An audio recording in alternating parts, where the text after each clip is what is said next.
नमस्कार विद्यार्थी मित्रों, छेल्ले एक दाखलो मैं कीधुं तू ट्राय करवानो।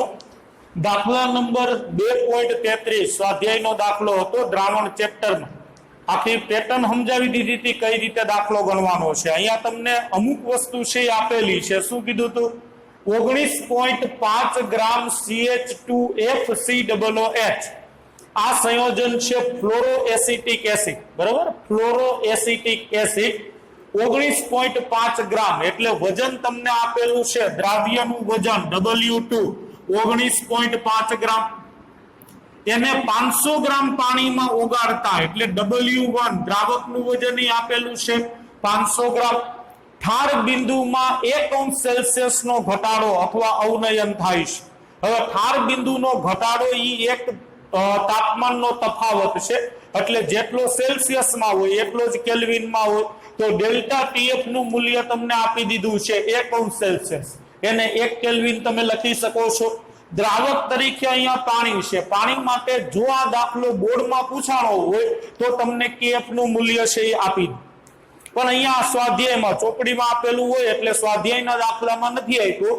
કેએફ નું મૂલ્ય પાણી માટે કેટલું છે 1.86 કેલ્વિન કિલોગ્રામ મોલ ઇનવર્સ। તમારી પાસે બે વસ્તુ છે એ માંગી છે, એક કે એટલે વિયોજન અચળાંક અથવા આયનીકરણ અચળાંક અને વોન્ટ ઓફ અવયવ આઈ, આ બે વસ્તુ છે એ તમારી પાસે માંગી છે। કઈ રીતે ગણશું તો કે પહેલા આપણને વોન્ટ ઓફ અવયવ આઈ મળશે।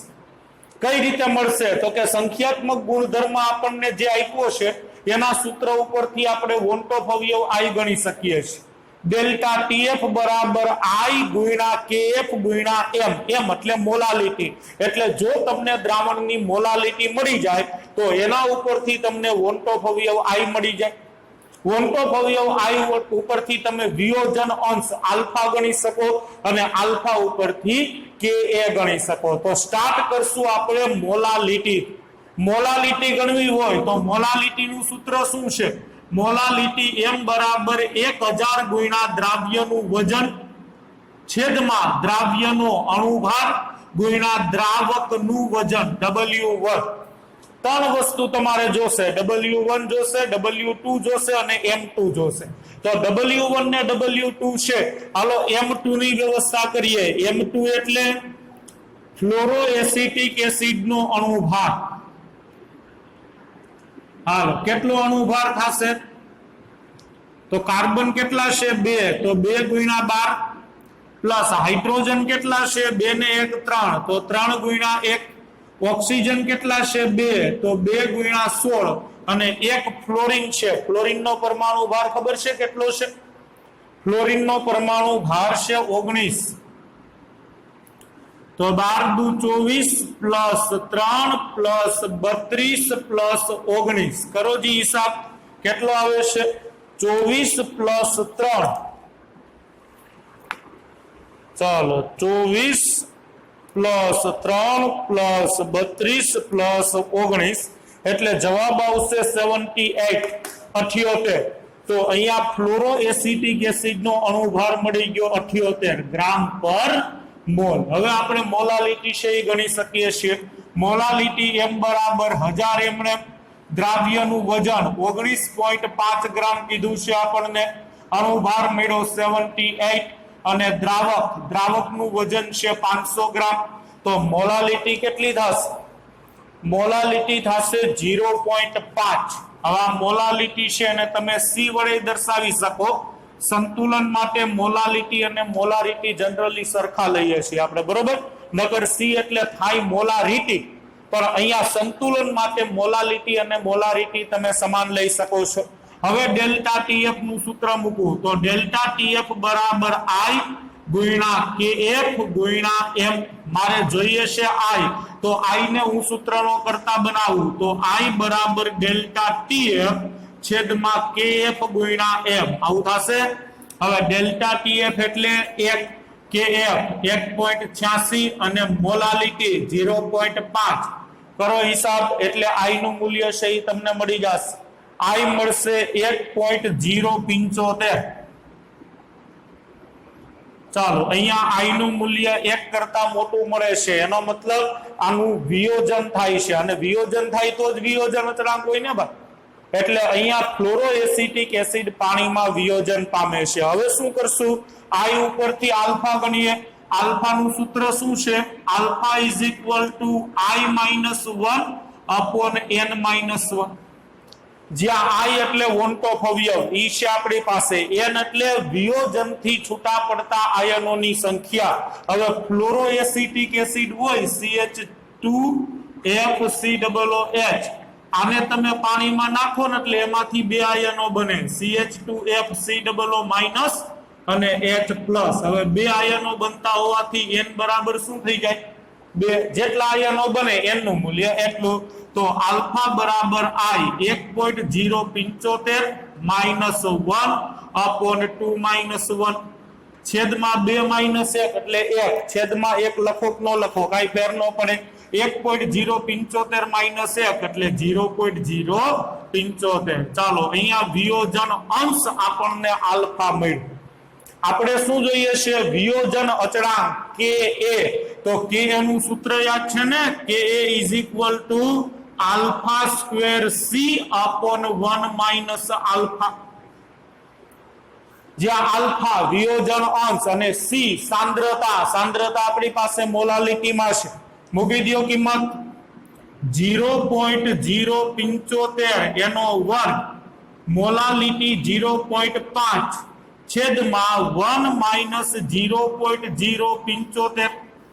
કરી નાખો હિસાબ. પહેલા તો 0.075 નો વર્ગ 0.005625 0.005625 ગુણ્યા 0.5. હવે 1 માંથી 0.075 બાદ કરો એટલે 0.925. બરાબર? 1 માંથી 0.075 બાદ કરશો એટલે 0.925. કરી નાખો હિસાબ. તો કે નું મૂલ્ય મળશે 0.00304. 0.00304. વ્યવસ્થિત લખીએ એક આંકડા પછી પોઈન્ટ. તો કે એ બરાબર 3.04 ગુણ્યા 10 માઇનસ 3 તો આ આપણને છેલ્લો જવાબ મળી ગયો કે એ.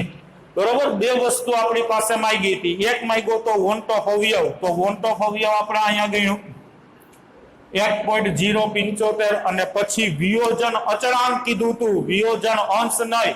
વિયોજન અંશ કીધું હોત તો આપણી ગાડી અહીંયા અટકી જાય. આલ્ફા છે ને વિયોજન અંશ કહેવાય, વિયોજન અચળાંક. તો એનું સૂત્ર યાદ રાખજો. આ સૂત્ર તમારે સંતુલનમાં આવી ગયું છે, અને આપણે આગળના દાખલામાં એક વખત તારવેલું હતું. આ તમે સીધું મૂકી શકો છો. બરોબર? તમારે આમ આયન ઉપરથી ગણતરી કરવાની એવી જરૂર નથી. જો તમે કે એનું સૂત્ર સીધું જાણતા હોય તો તમે મૂકી શકો છો. રેડી?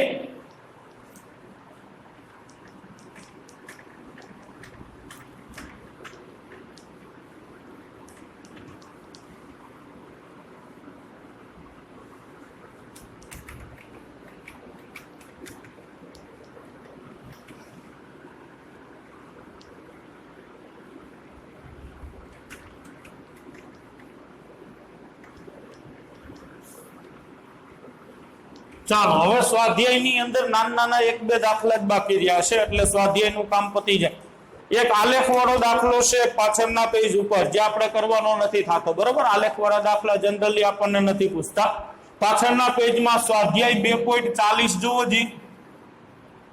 સ્વાધ્યાય 2.40 એની અંદર આપણને 300 કેલ્વિન તાપમાન આપી દીધું છે. ચાલો તાપમાન કેટલું આપ્યું છે? 300 કેલ્વિન. સીધો ડેટા જ બનાવીએ. પછી અભિસરણ દબાણ આપી દીધું છે 0.75 વાતાવરણ પાઈ 0.75 એટીએમ. એટીએમ એટલે વાતાવરણ. 0.75 વાતાવરણ, એટમોસ્ફિયર, વાતાવરણ.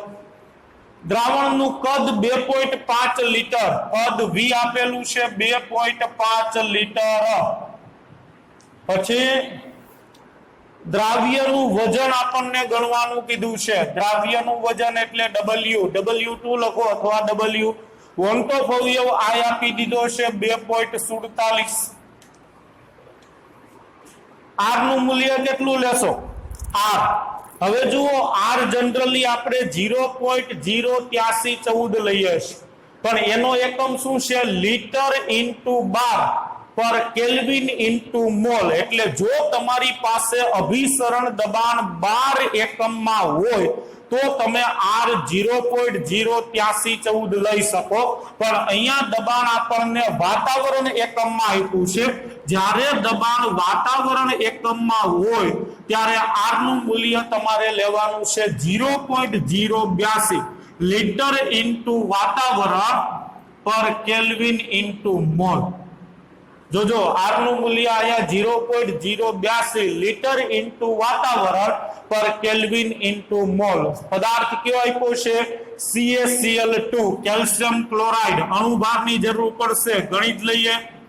CaCl2 નો અણુભાર, કેલ્શિયમ નો પરમાણુ ભાર કેટલો ભાઈ? 40, અને ક્લોરીન એનો પરમાણુ ભાર 35.5, એટલે 35.5 ગુણ્યા 2 71 પ્લસ 40 એટલે જવાબ આવશે 111 ગ્રામ પર મોલ.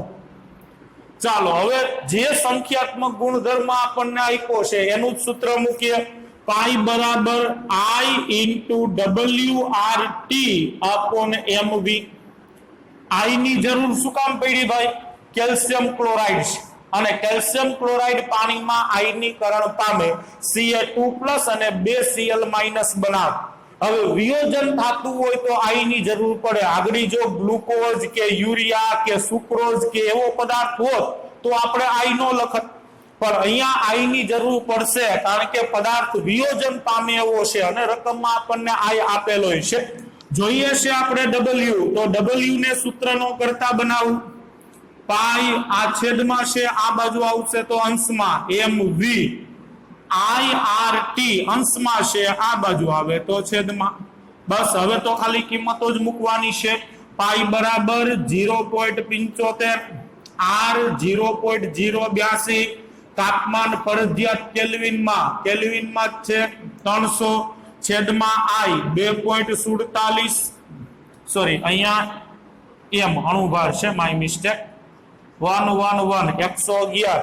આર છેદમાં છે 0.082, અને પછી સોરી અહીંયા કદ છે, મેં ઉપરનું સૂત્ર લીધું. અહીંયા પાઈ 0.75, એમ અણુભાર 111, વી કદ લીટરમાં હોવું જોઈએ, લીટરમાં જ છે 2.5, છેદમાં આઈ. આર અને તાપમાન કેટલું? 300 કેલ્વિન. કરી નાખો હિસાબ, એટલે સીધું વજન તમને ગ્રામમાં મળી જશે. વજન મળશે 3.425 ગ્રામ. બરોબર, 3.425 ગ્રામ. ચાલો, સ્વાધ્યાય 2.41 જુઓ જી ભાઈ. સ્વાધ્યાય 2.41 શું કીધું છે? તાપમાન આપ્યું છે 25°C. ચાલો, તાપમાન 25°C, અહીંથી જ કેલ્વિનમાં ફેરવી નાખું. 25 + 273 એટલે 298 કેલ્વિન. તાપમાન થઈ ગયું 298 કેલ્વિન. દ્રાવણનું કદ 2 લીટર. ચાલો, કદ આપણે લીટરમાં જોતું હશે તો લીટરમાં જ રાખશું, ml માં જરૂર પડશે તો ફેરવી નાખશું. દ્રાવ્યનું વજન આપ્યું છે 25 મિલીગ્રામ.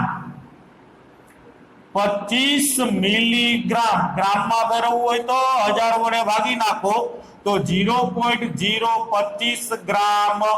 ચાલો, દ્રાવ્યનું વજન થઈ ગયું. અણુભાર પદાર્થ આપ્યો છે K2SO4 પોટેશિયમ સલ્ફેટ. હવે પોટેશિયમ સલ્ફેટ નો અણુભાર કેટલો થશે ભાઈ? K2SO4 નો અણુભાર કેટલો થશે? પોટેશિયમ નો પરમાણુ ભાર 39, એટલે 2 ગુણ્યા 39 પ્લસ સલ્ફર 32 અને 1 ઓક્સિજન નો પરમાણુ ભાર 16, એવા 4 ઓક્સિજન. 39 ગુણ્યા 2 78 પ્લસ 32, 16 ચોક 64. કરો જી હિસાબ. 78 પ્લસ 32 પ્લસ 64 એટલે 174 174 આવશે 174 ગ્રામ પર મોલ. હાલો K2SO4 નો અણુભાર છે આપણે મેળવી લીધો. હવે K2SO4 સંપૂર્ણ આયનીકરણ પામે છે.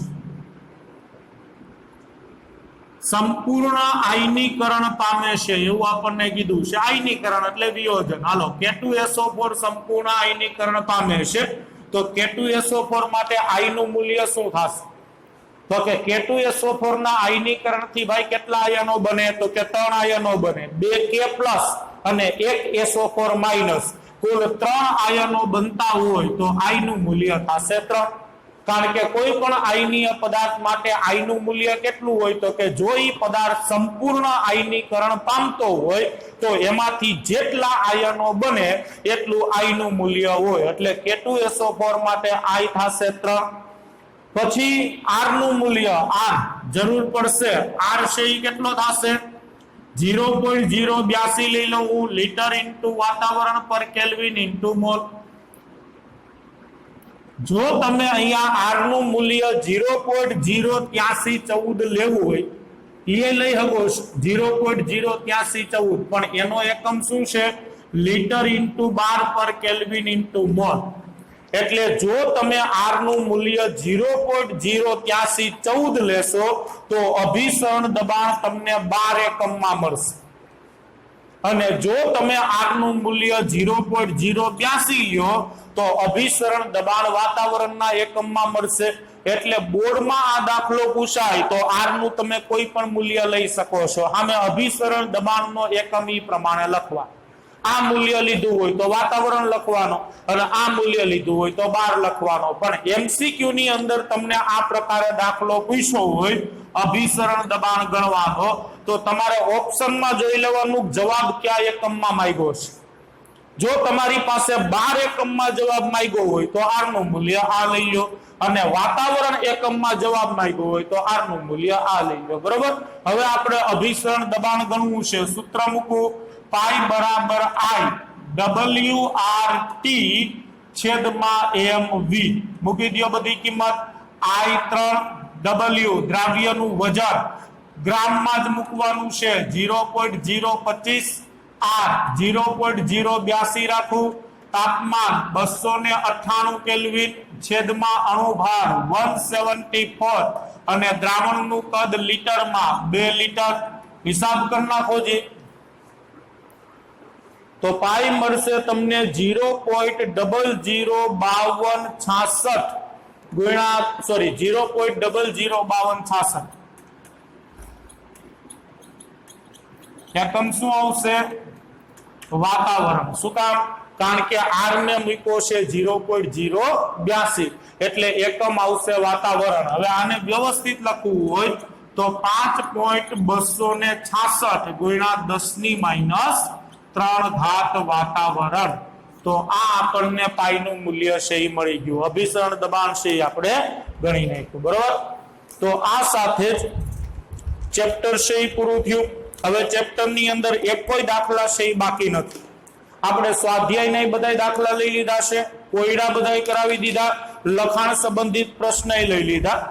હવે થોડાક એક્સ્ટ્રા દાખલા છે એ જોવા છે કે જે આ ચેપ્ટર માંથી વારંવાર છે એ પૂછાણા છે. એવા થોડાક દાખલા છે, જોઈ લઈએ.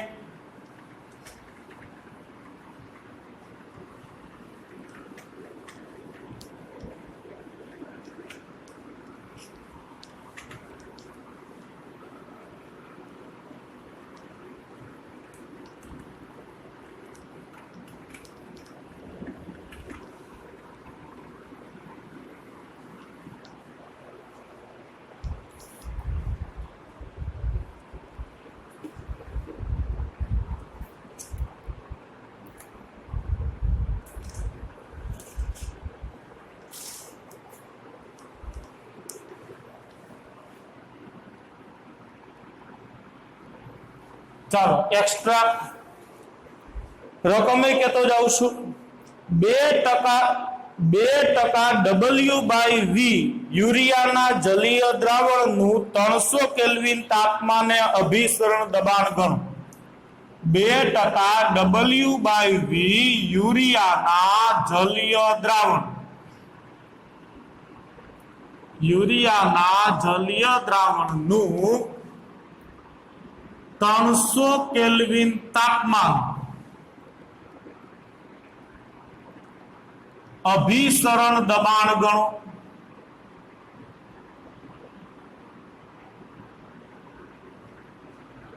હજી અહીંયા પૂરું નથી થતું. આગળ આ દ્રાવણની NaOH ના જલીય દ્રાવણના કેટલા ટકા W/V સાથે સમ અભિસારી હશે? આ દ્રાવણ NaOH ના જલીય દ્રાવણના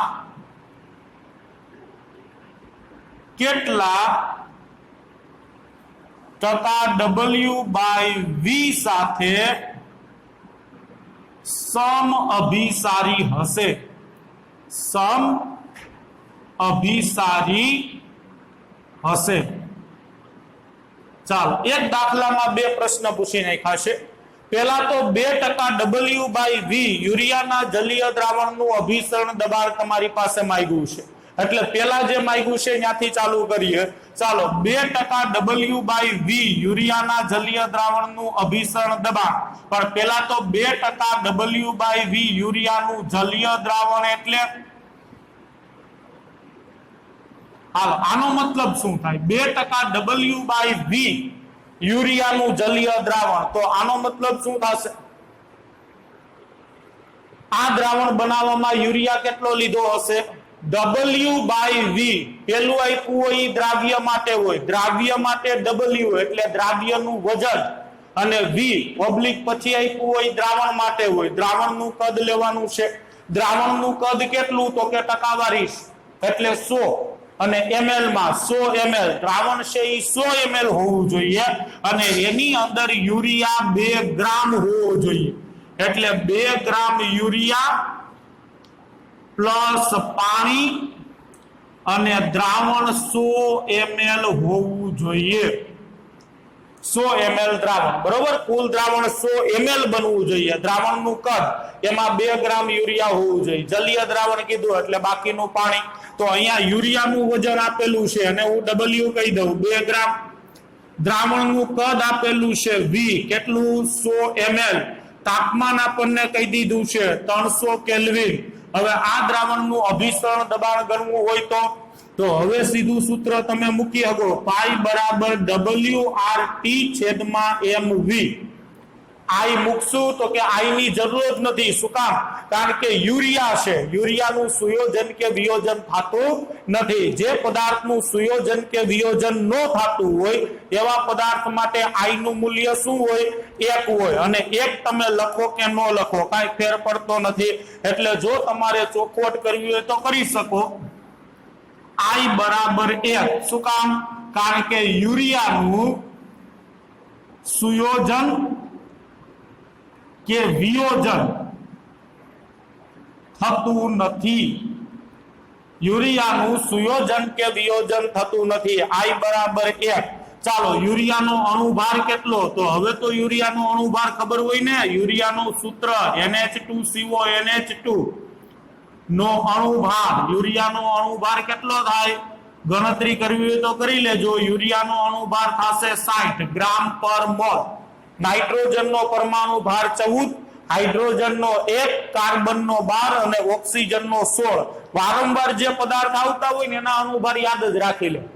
યુરિયાનો અણુભાર છે 60, ભૂલાઈ જાય તો ગણી લેવાનો, બાકી યાદ રાખી લેવાનો. આર નું મૂલ્ય શું લખશું? તો કે પાઈ તમારે કયા એકમમાં મૂકવું છે? હાલો 12 એકમમાં મૂકીએ તો 0.08314 લીટર ઇન્ટુ 12 પર કેલ્વિન ઇન્ટુ મોલ. હવે એક વખત બધા એકમ ચેક કરી લ્યો. દ્રાવણનું કદ લીટરમાં હોવું જોઈએ. તમારી પાસે લીટરમાં છે ભાઈ? 100 ml. ml માં છે, ml માં હોય તો એને લીટરમાં ફેરવવું પડશે ને. 1000 વડે ભાગી નાખો. 0.01 લીટર 100 ml 1000 વડે ભાગી નાખો એટલે 0.01 લીટર થઈ જશે. બરોબર છે? ચાલો પછી આર આવી ગયો, તાપમાન કેલ્વિનમાં હોવું જોઈએ, કેલ્વિનમાં જ છે, અણુભાર 60 અને દ્રાવણના કદની ચર્ચા થઈ ગઈ, ml માં હતું, લીટરમાં ફેરવી નાખ્યું. ચાલો મૂલ્ય મૂકી દો, W 2 R 0.08314, તાપમાન 300 કેલ્વિન, છેદમાં અણુભાર 60, દ્રાવણનું કદ 0.01. બરોબર, કરી નાખો હિસાબ. 2 ગુણ્યા 0.08314 ગુણ્યા 300 ભાંગા 60 ભાંગા 0.01 તો 83.14. Sorry, my mistake.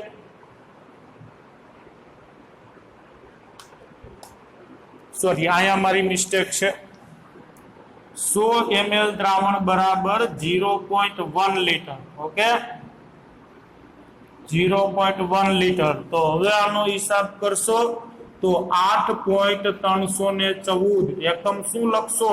આર આપણે 0.08314 લીધું છે, એટલે આ અભિસરણ દબાણનો એકમ આવશે 12.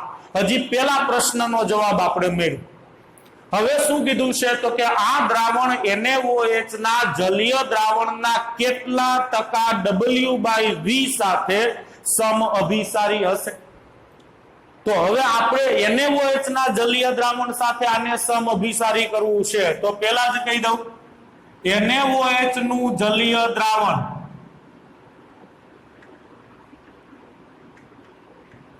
યુરિયાના દ્રાવણ સાથે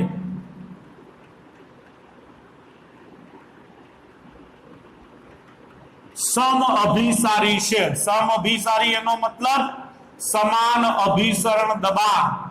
તો યુરિયાના દ્રાવણનું જેટલું અભિસરણ દબાણ હોય એટલું જ NaOH ના જલીય દ્રાવણનું અભિસરણ દબાણ થશે. તો NaOH ના દ્રાવણ માટે હાલો અભિસરણ દબાણ કેટલું લઈ લઉં હું? 8.314 બાર, જે યુરિયાના દ્રાવણ માટે મળ્યું ઈ જ. બરોબર, 8.314 બાર. પછી R નું મૂલ્ય તો કે ઈ 0.08314 લીટર ઇન્ટુ બાર પર કેલ્વિન ઇન્ટુ મોલ. હવે NaOH બે આયનમાં આયનીકરણ પામે, પ્રબળ બેઝ છે, પાણીમાં નાખશો એટલે Na પ્લસ અને OH માઇનસ. NaOH એ Na પ્લસ અને OH માઇનસ માં સંપૂર્ણ આયનીકરણ પામે છે. હાલો, પૂરેપૂરું આયનીકરણ થાય કારણ કે પ્રબળ બેઝ છે. તેથી I બરાબર NaOH માટે I બરાબર શું થશે? 2 થશે. આપણે શું જોઈએ છે? Percentage W/V. તો દ્રાવણનું કદ 100 ml લઈ લઉં, 0.1 લીટર. દ્રાવ્યનું વજન આપણે ગણી નાખીએ અને જે વજન મળશે એ જ શું થઈ જશે? Percentage W/V. શું કામ? કારણ કે વજન કદથી ટકાવારીની વ્યાખ્યા શું હતી? 100 ml દ્રાવણમાં ઓગળેલા દ્રાવ્યના વજનને તે દ્રાવણની વજન કદથી ટકાવારી કહેવાય છે. બીજું કોઈ તાપમાન નથી કીધું, એટલે આ જ તાપમાન 300 કેલ્વિન. હવે સૂત્ર મૂકી દઉં, પાઈ બરાબર WRT/mV. પણ અહીંયા મારે I ગુણાકારમાં મૂકવો પડશે કારણ કે હવે પદાર્થ NaOH છે અને NaOH માટે I નું મૂલ્ય 2 થાય. NaOH નો અણુભાર કેટલો? 40 ગ્રામ પર મોલ. ચાલો, શું ગણવું છે આપણે? W ગણવું છે ને, તો W ને સૂત્રનો કરતા બનાવો. W બરાબર પાઈ mv છેદમાં I આ બાજુ આવી જાય, R અને Ti છેદમાં આવી જશે. મૂકી દો કિંમત. તો W બરાબર પાઈ 8.314 m એટલે અણુભાર 40 અને V દ્રાવણનું કદ લીટરમાં 0.1 છેદમાં I 2 R 0.08314 અને તાપમાન T 300. ચાલો કરી નાખો જી હિસાબ. 8.314 ગુણ્યા 40 ગુણ્યા 0.1 भांगा 2 भांगा 0.083 14 भांगा 300 એટલે જવાબ મળશે 0.6666 આ રીત એટલે 0.667 કરી નાખું બરોબર તો દ્રાવ્યનું વજન આટલું મળ્યું તો એનો મતલબ શું થાય કે 100 ml દ્રાવણમાં જ્યારે 0.667 ગ્રામ NaOH દ્રાવ્ય કરો ત્યારે ઈ દ્રાવણનું અભિસરણ દબાણ યુરિયાના દ્રાવણ સાથે સમ અભિસારી થાય તો અહીંયા તમારે છેલ્લો જવાબ આપવો પડે કે 0.667% W/V NaOH નું જલીય દ્રાવણ યુરિયાના દ્રાવણ સાથે સમ અભિસારી હશે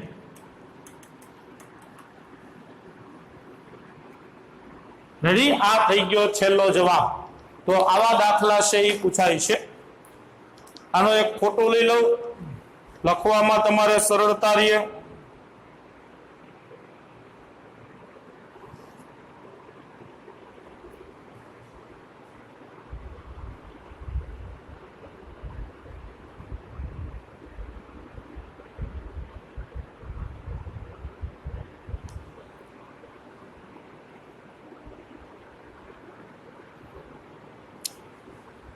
ચાલો ક્લિયર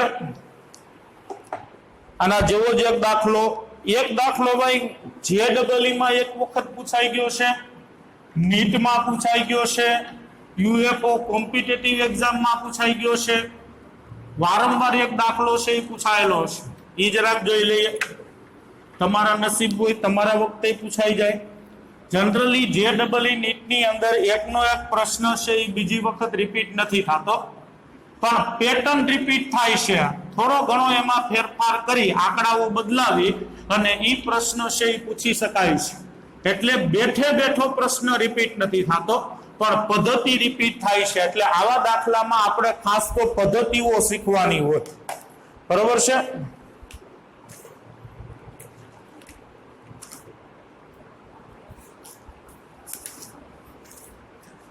ચાલો 0.001 મોલલ રકમ જુઓ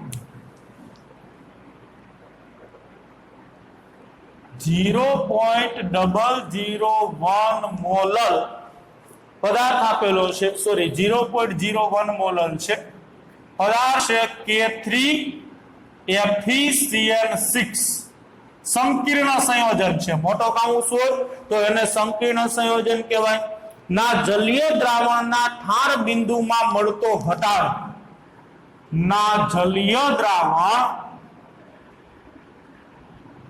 ના ઠાર બિંદુ માં મળતો ઘટાડો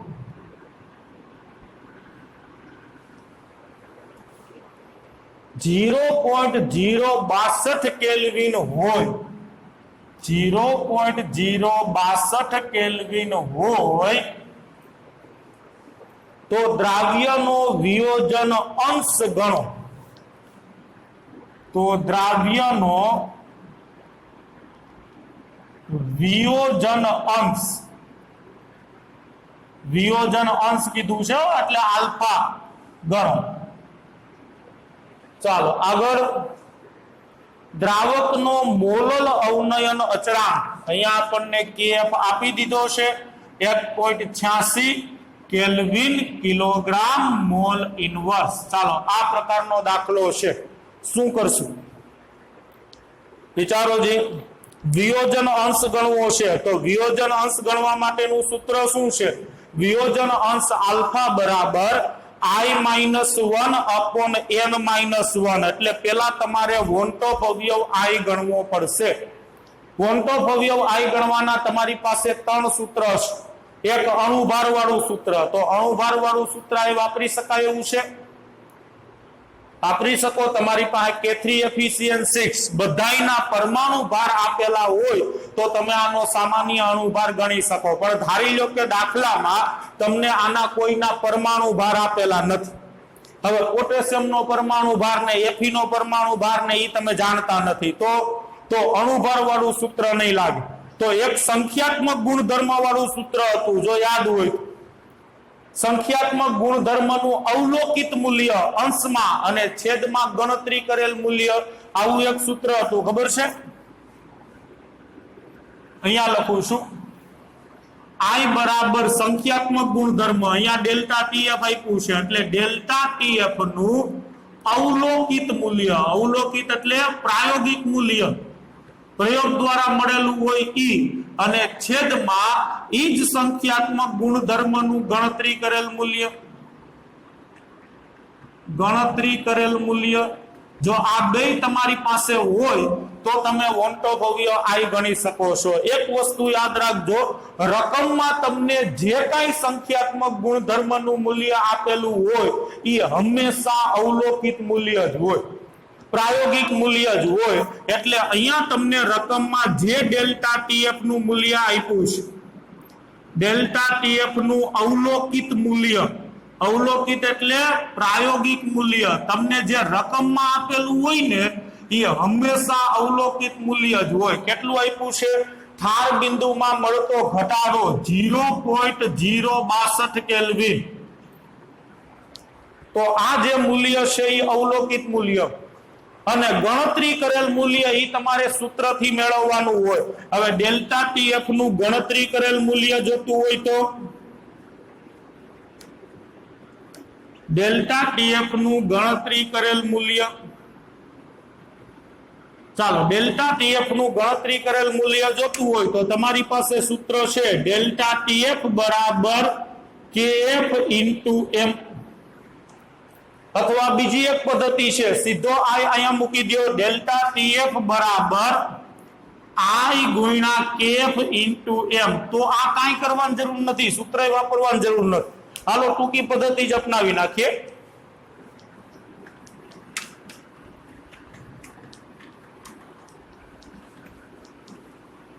વોન્ટોફોવિયો I જોઈએ છે, સીધું ડેલ્ટા ટીએફ નું સૂત્ર મૂકવું, કારણ કે ડેલ્ટા ટીએફ ઠાર બિંદુનો ઘટાડો મને અહીંયા આપ્યો છે, કેટલો આપ્યો છે? 0.062 કેલ્વિન, બરોબર। મોલાલિટી તમને રકમમાં આપી દીધી સીધી 0.01, વોન્ટોફોવિયો I તમારે જોઈએ છે, અને કેએફ આપેલો છે, સીધું સૂત્ર મૂકવું ડેલ્ટા ટીએફ બરાબર I ગુણ્યા KF ગુણ્યા M। ચાલો I જોતું હોય તો I બરાબર ડેલ્ટા ટીએફ છેદમાં KF ગુણ્યા M। હવે જે મૂલ્ય આપ્યા છે એ મૂકી દો, ડેલ્ટા ટીએફ 0.062 છેદમાં KF 1.86, અને મોલાલિટી આપેલી છે 0.01, કરી નાખો હિસાબ, 0.062 છેદમાં 1.86, હજી છેદમાં 0.01, એટલે જવાબ મળશે 3.33। વોન્ટોફોવિયો I મળી ગયો, હાલો 3.33। હવે વિયોજન અંશ આલ્ફા જોતો હોય તો n નું મૂલ્ય જોશે। હવે K4FeCN6 નું K3FeCN6 નું આયનીકરણ થાય તો કેટલા આયનો બને ખબર છે? સંકીર્ણ સંયોજન હોય ને એનું જ્યારે આયનીકરણ થાય ત્યારે મોટો કાઉન્સ છે એ નો તૂટે, મોટો કાઉન્સ આખે આખો એક આયન સ્વરૂપે છૂટો પડે, આ વસ્તુ યાદ રાખજો। એટલે આ એક આયન થશે, અને 3K પ્લસ અને એક મોટો આયન FeCN6 ઉપર વીજભાર કેટલો આવશે? તો કે +3 વીજભાર છૂટો પડી ગયો, તો આના ઉપર આવશે -3 વીજભાર। અહીં K3FeCN6 એ 4 આયનોમાં આયનીકરણ પામે છે, તેથી n બરાબર થશે 4। કોઈ પણ પદાર્થ આયનીકરણ પામતો હોય તો જેટલા આયનોમાં આયનીકરણ પામે એનું મૂલ્ય છે એટલું થાય। હવે આલ્ફા નું સૂત્ર મૂકી દઉં તો આલ્ફા બરાબર I-1 upon n-1। I મળ્યો 3.33 -1, n મળ્યો 4, 4 - 1 તો 2.33 છેદમાં 4 - 1 એટલે 3। કરી નાખો હિસાબ। 2.33 ના છેદમાં 3, 2.33 છેદમાં 3 એટલે જવાબ મળશે 0.7766। 0.7766 આ મળી ગયું આલ્ફાનું મૂલ્ય, બરોબર છે। તો આ રીતે તમે વિયોજન અંશ આલ્ફા છે એ મેળવી શકો છો। જોઈએ એક વખત।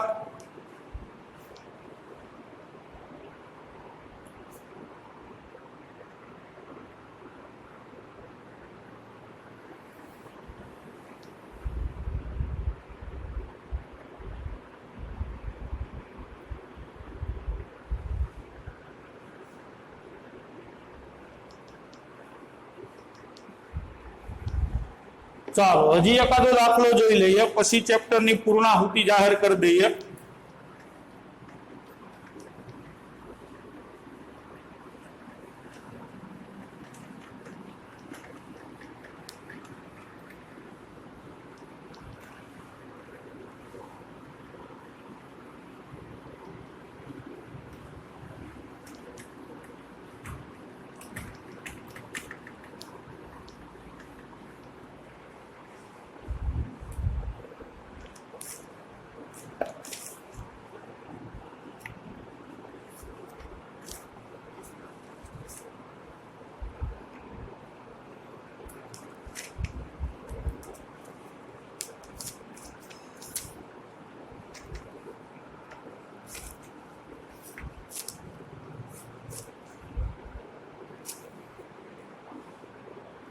ચાલો રકમ આપેલી છે AI EEE 2009 માં પૂછાયેલો છે।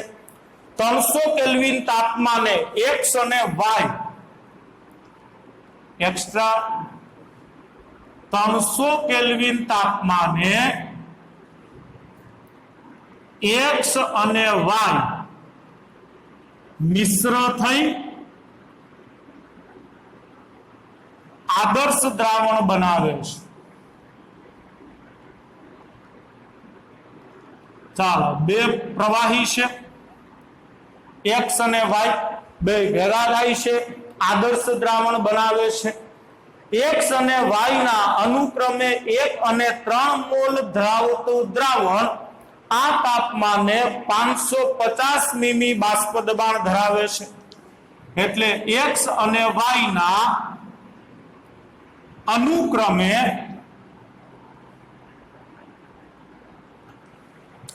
x અને y ના અનુક્રમે 1 અને 3 મોલ ધરાવતું દ્રાવણ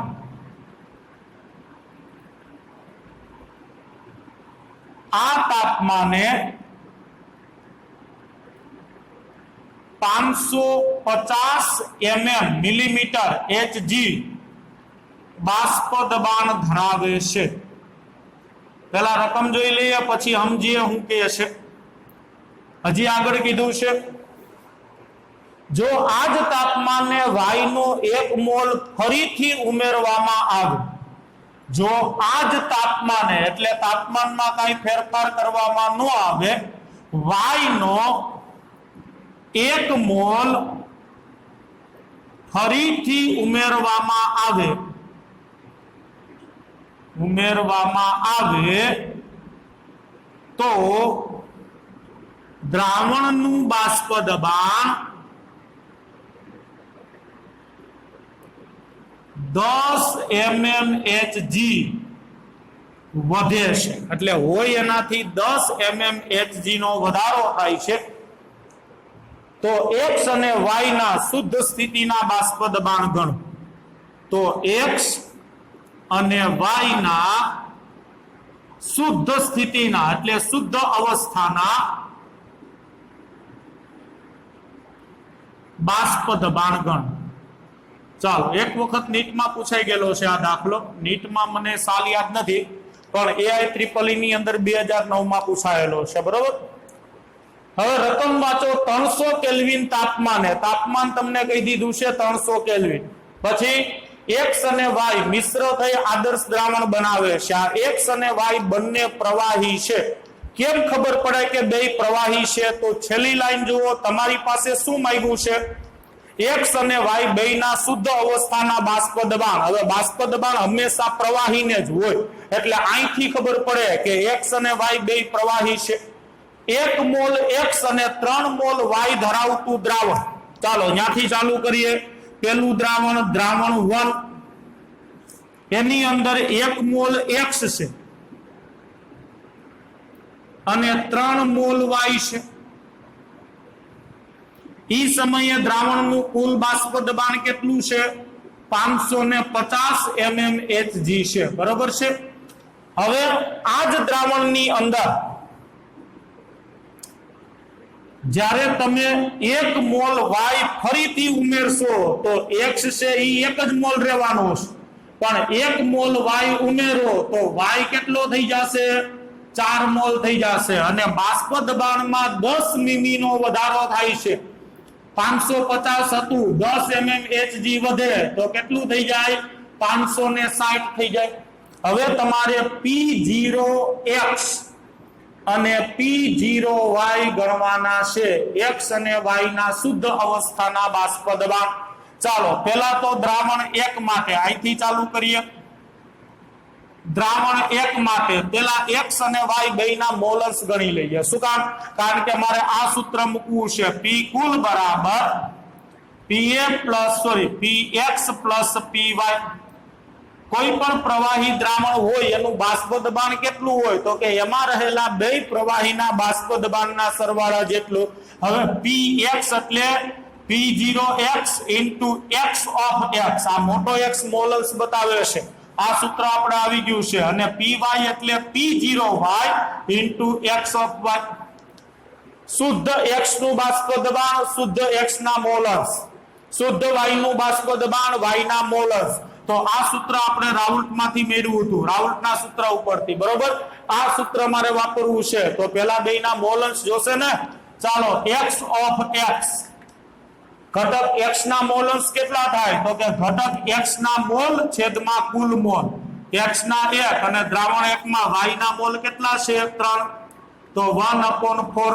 ભાગાકાર નથી કરતો, આમ રાખું છું.